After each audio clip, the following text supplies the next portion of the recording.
My main role is to give support and care to the people living with HIV. And it's a holistic support. It's spiritual, it's emotional, economical, physical, spiritual, you name it. So it's the whole package and it goes along with the care. I'm coordinating the Santa Ella Support Society, which is a group of people living with HIV/AIDS in the Gambia. And they are involved in lots of programs, but support and care is the main objective. I'm really happy about myself because when I had it the first time, it's different from now. Because when I knew the virus was in me, I was scared, but just a little. I know that as for human beings, as long as you are alive, you cannot escape from sickness. It's different because no two persons are alike, and people react differently to hearing that you're HIV positive. People reactions differ. You have some people who would be in shock, some people who would deny, some people would stay quiet, some would shout at me, some would say no, it's not true, some would cry, some would just stare into space. So with everybody it's different. And what I do is a lot of counseling, and the counseling involves trying to get them to understand that, this is just another disease, and it's anybody can have HIV, and the important thing is to accept that you have it. Some of them really find it difficult to accept the fact that, yes, I'm being told now I'm HIV positive. But my main role is to try to counsel them in a way that they would feel that, yes, this is another disease, I have to accept it and I have to continue to live positively, although I'm HIV positive. I went for a VCT test to know my status. I was not scared. All I wanted to know is if I was positive or negative, because I wanted to know my status. I was thinking of where and how I got the virus. From there, I went to my room. Think about who to tell, who will listen to me.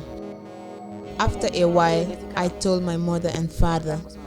They later told my sisters and brothers, and they are all supporting me.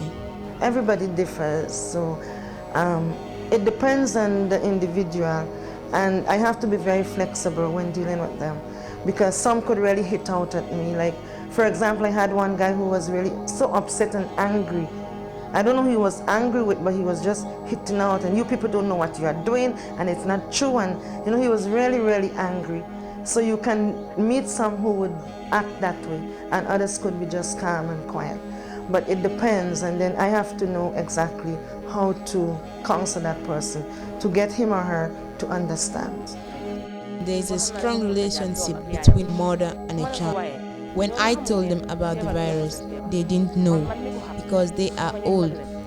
I later explained it to them how it can be contracted, because one can have it in different ways. When I explain it to them, they understand. My elder brothers were not scared because they are educated. They stand by me. I was not depressed. They believe it's just a sickness.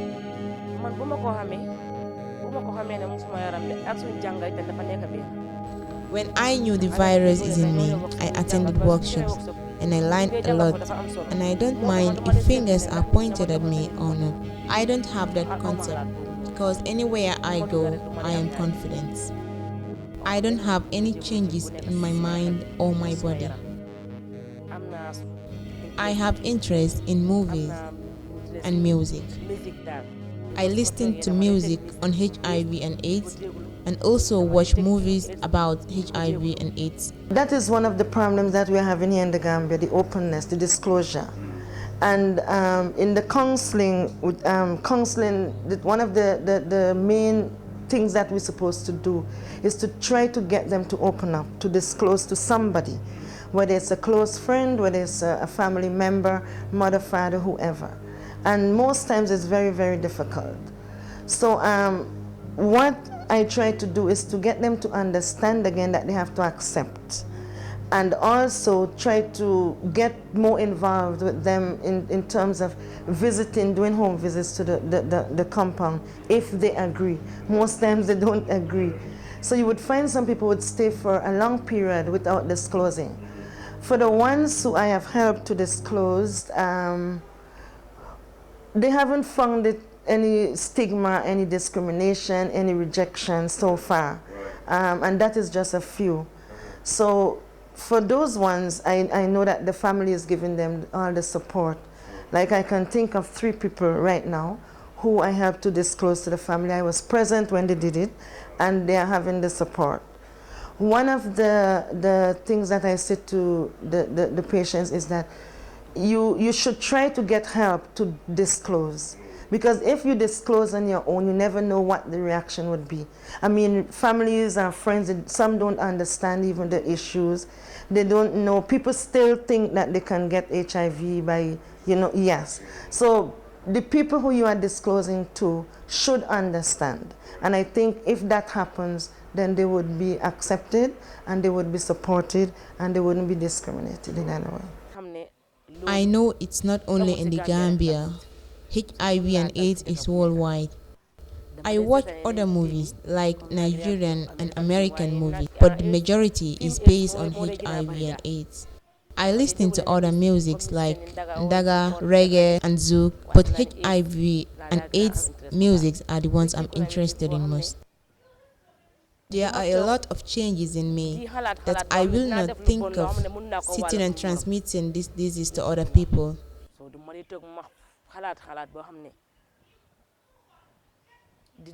I don't think of anything that will bother others. Before, I didn't know what was happening. I only hear about HIV, but I don't know what it was.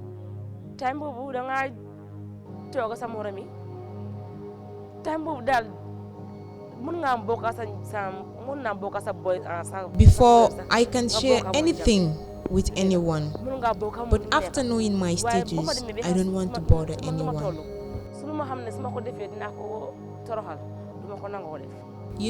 Changing clothes is nothing, but I will do everything to prevent them from having the virus. If I see anyone who doesn't know, I just look at you as someone who knows nothing about it. Someone who knows about the virus can share ideas with me. What I believe in most is to protect myself from all other STI and diseases. I have a child. As her mother, she is always by my side.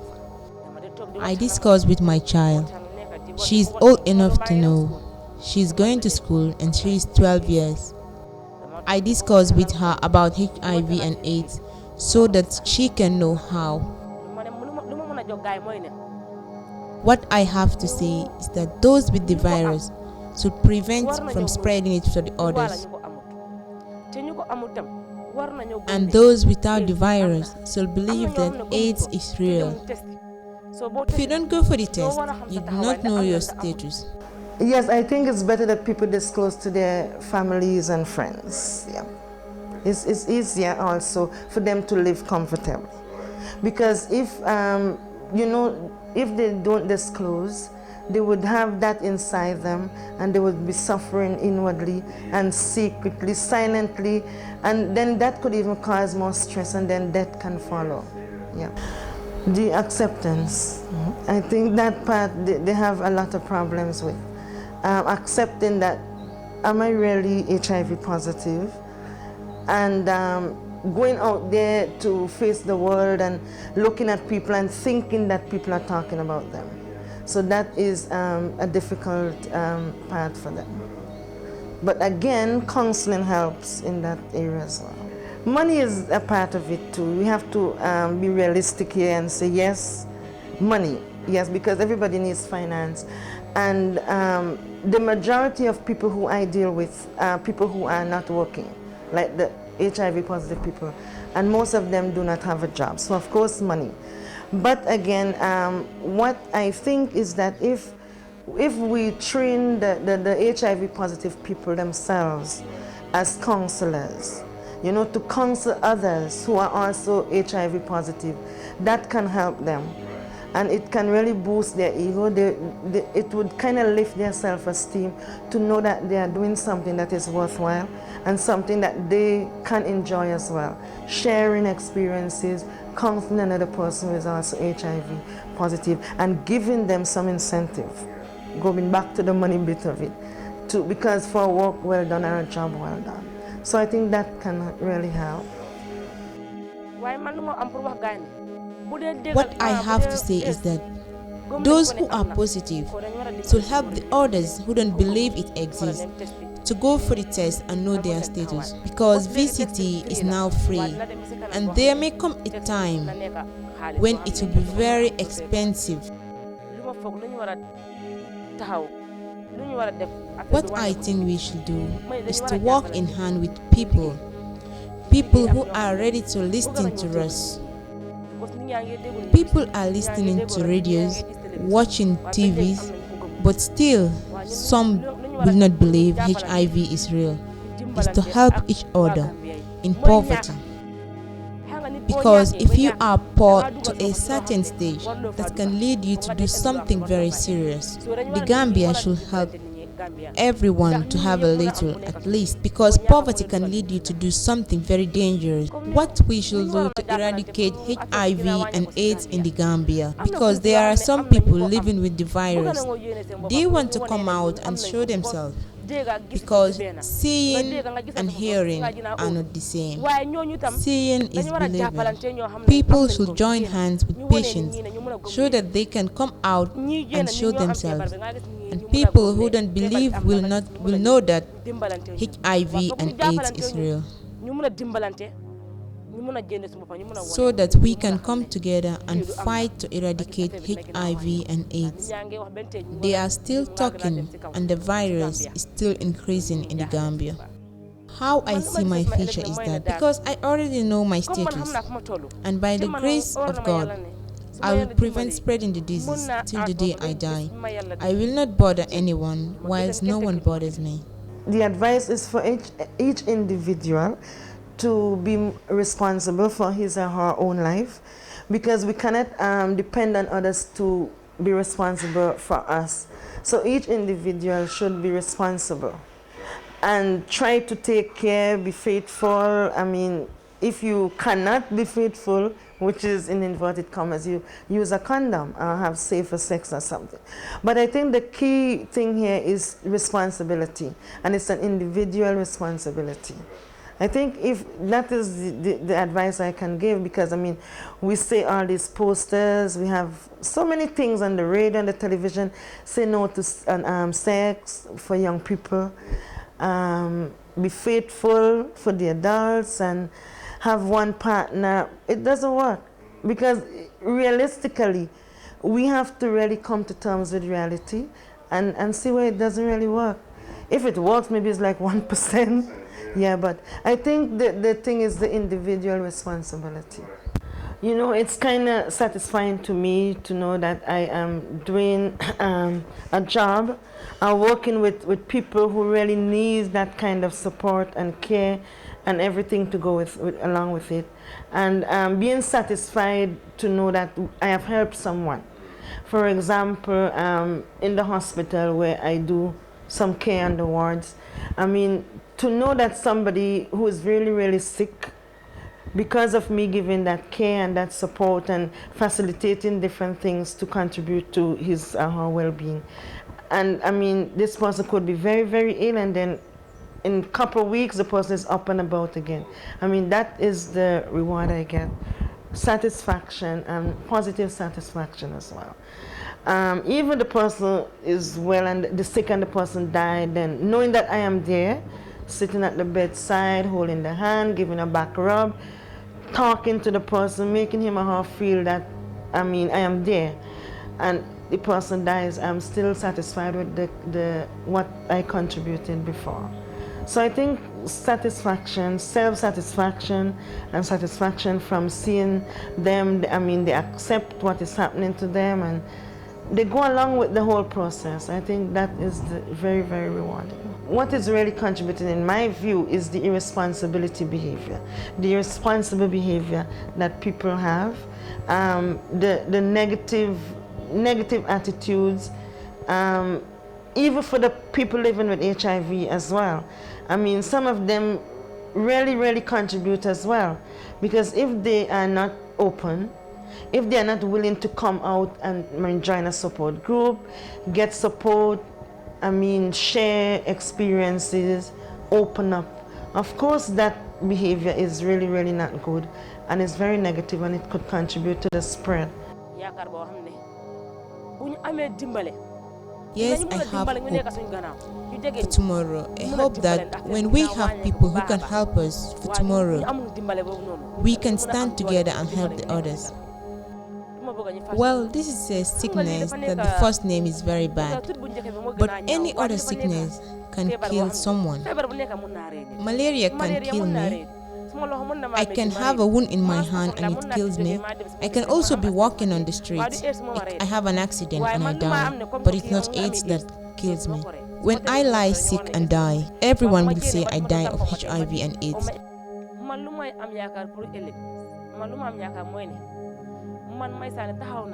I hope that when I die, people will remember me, that I was among people, strong people standing to fight, eradicate HIV and AIDS in the Gambia. I think the best way to change the behavior is education. It's constant talking. Like, we can never get tired talking and educating people about sexual and reproductive health, sexuality, and prevention of STIs, including HIV. So for me, I think education is the key. But the most vulnerable, I think, is the young people, the youth, and women as well. I think, again, education comes in there. And I think also is going right down to the grassroots, not just staying in the offices and not just having the workshops and everything, but going out into the villages, going out into, because the most vulnerable people, you might find them way up, you know, in the villages, and really trying to reach people, come to terms with reality, and try to educate them in whichever way, whichever language they understand. We try to do that. People need to come to terms again with reality and not just think that this is, you educate people on the TV and the radio, you have workshops, but you meet them in their homes, meet them in their village, meet them wherever, in the rice fields, in the wherever people are, you meet them there, and I mean, it's not a one-shot thing, you continuously do that. Sometimes I say to myself, I think the culture plays a part there. I mean, because we live in a society where the culture is deeply rooted. It is so deep that it's very, very difficult to uproot it. And I think that is one obstacle. Not that, I mean, culture is very good, traditions are good, but then there are some that very harmful. And again, people hide behind those cultures. Like, somebody would say to me, this is our culture, so I have to do, for instance, I have to have a baby, because this is the culture. I have to inherit my brother's wife, because this is the culture. And we know the harms in that. So sometimes that could be an obstacle. Again, illiteracy, that is another one. I mean, we know that a lot of people in the Gambia, the illiteracy is very high. And especially among the people living with HIV, those who I am dealing with, I can say about 95% of them are illiterate, and that is a real obstacle. Because sometimes they don't understand things the way that it should be, and they just do things without even looking beyond their noses, looking at the future, thinking, what is this going to do? If I do A or B, what advantage or disadvantage it will have on my children in the future? So I think those two are major ones. I mean, apart from the other small ones where you have people ignorant, people just don't care, I think some of the culture, the traditions, and the illiteracy, real obstacles. How can we overcome it? Education again, And again, going down to the grassroots, coming to terms with the people, face to face, you know. And then again, we need a lot of resources, manpower, financial support to do that, to go and meet the people. But if we try, we can succeed. They have responsibilities. And for the general public, I mean, you try to be responsible for your own self, individual responsibility. Try also to be educated on issues, family life issues, sexuality, whatever. Get involved so that you would you know what is happening and you can protect yourselves. For the people living with the virus, what I'd like to say is that we all know that we are fighting for rights for the people living with the virus. But they have rights and they also have responsibilities. So it's a two-way thing. It's not the negative people and the positive people fighting. You know, they're supposed to come together as a team because we are all in this thing together and we are working towards one common goal, and that is trying to, well, if not eradicate, but bringing down the numbers and protecting people, protecting ourselves, preventing all these deaths that happen. I mean, some weeks you have over 20 people dying because of AIDS, you know, and I mean, when that happens, it really, really depresses me. So I think my message to the public, the negative people, the positive people, let us try to work together and support each other in this whole battle. What I have to say is that we should stand together, fight, eradicate HIV and AIDS in the Gambia. AIDS exists today, but in years to come, we will talk of something different, God forbid. But before that, we have to get what we want, to see that HIV and AIDS is completely eradicated out of the Gambia. Those with the virus have already got it, and we don't pray those without the virus to have it.